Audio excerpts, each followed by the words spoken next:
Crossovers, bringing your favorite stories together. Spider-Woman is a crossover event between Spider-Woman, Silk, and Spider Gwen. Before we get started taking a look at the first issue in this crossover though, let's quickly go over the basics of the three characters in this crossover, and where they currently are in their own respective stories. Spider-Woman is Jessica Drew. After being an Avenger for so long, she quit in order to pursue a simpler life. She then got pregnant, and has since been taking care of her newborn son. Silk is Cindy Moon. After getting her spider powers, Silk was sealed away in order to protect her. 10 years later, Cindy has emerged, and is trying to fit into this world, as well as find her missing family. Finally, we have Spider Gwen. In Earth 65, Gwen Stacy was the one who was bit by the spider instead of Peter Parker. After the death of her world's Peter Parker, she set out to be a hero, despite the public hating her and blaming her for Peter's death. So now we know who our characters are, let's take a look and see what Spider-Woman has to offer us. The comic opens in Earth 65, with Spider-Gwen stopping a robbery in progress. As she is taking out the criminals, it seems as though she's being monitored by someone.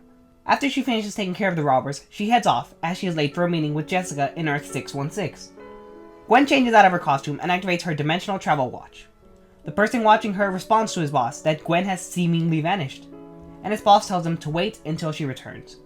As Gwen arrives in Earth 616, she finds Cindy is there, and she's quite surprised to see her. Gwen and Cindy try to have a conversation, but when things start to get a little awkward between the two of them, they decide to head off to Jessica's apartment, seeing as how Jessica hasn't arrived there yet. At her apartment, Jessica is desperately waiting for her babysitter to arrive. Seeing as how Cindy and Gwen are there, Jessica hands her baby to Gwen to hold. Gwen in turn hands him straight over to Cindy. Cindy, having experience with babies since she took care of her younger brother, handles him just fine. Jessica's babysitter Roger finally arrives, and Jessica hands him everything that he will need. The three girls then leave, but not before Jessica threatens Roger if anything happens to her baby. The three of them are walking through the city trying to decide on what to do and where to go. Gwen offers a suggestion, and the three of them head off together to Earth 65. Once they get there, it turns out Gwen has taken them to Clown Town, the greatest place on Earth. Or her Earth anyways. After they are done eating, Cindy goes off to play in the ball pit. Gwen starts to criticize Cindy after she leaves, but Jessica reminds her she was in a bunker for 10 years, and her family is missing. Gwen keeps on criticizing how inexperienced Cindy is, and how she almost got them killed in the past. Cindy overhears some of their conversation as she is about to come back, but she stops after she hears this. Gwen and Jessica continue their conversation when Cindy arrives at the table.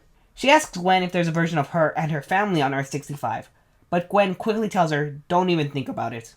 The three girls leave Clown Town and they head over to Starbucks.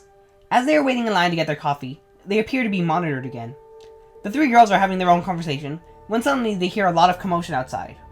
The girls suit up and see that it is a giant robot causing all the trouble.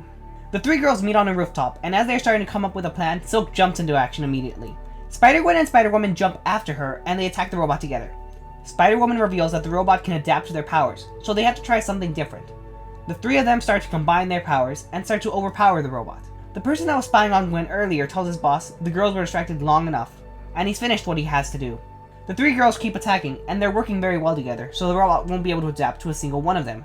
They manage to defeat it, but then retreat to the rooftop quickly, since Spider-Gwen is a wanted criminal in Earth 65. Gwen thanks Jessica and Cindy for their help, and is about to send them back when she realizes she can't find her dimensional travel watch. Jessica angrily starts to freak out since she's stuck there, and that means she may never get back to her baby, but Cindy reassures her everything will be fine. The person who stole the dimensional travel watch arrives back at his base, where he meets up with Earth 65 version of Dr. Otto Octavius. He then heads over to his boss and shows her the dimensional travel watch. The comic ends with them heading together to Earth 616, and it is revealed that this person's boss is the Earth 65 version of Cindy Moon. This was a really good start for the crossover event, and I've been looking forward to this for a really long time since I'm following Spider-Woman, Silk, and Spider-Gwen.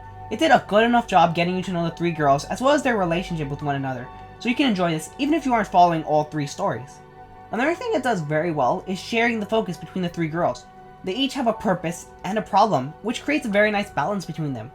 Jessica is the most experienced of the three. She acts as a mentor to the other two girls, and her care for her baby is clearly shown, especially with her first reaction when Gwen says she lost her dimensional travel watch. Her first reaction was to worry she would never see her baby again. The main antagonist looks like it will be the Earth 65 version of Cindy Moon. I'm curious to see what her motivations are and what effect this will create on the 616 version of Cindy. The story itself seems to be for the most part taking place in Gwen's Earth, Earth 65. Since she's a wanted criminal, I wonder what effect it will have that Cindy and Jessica are working together with her. Perhaps the fact that she works together with other superheroes could be the first step to winning over the public.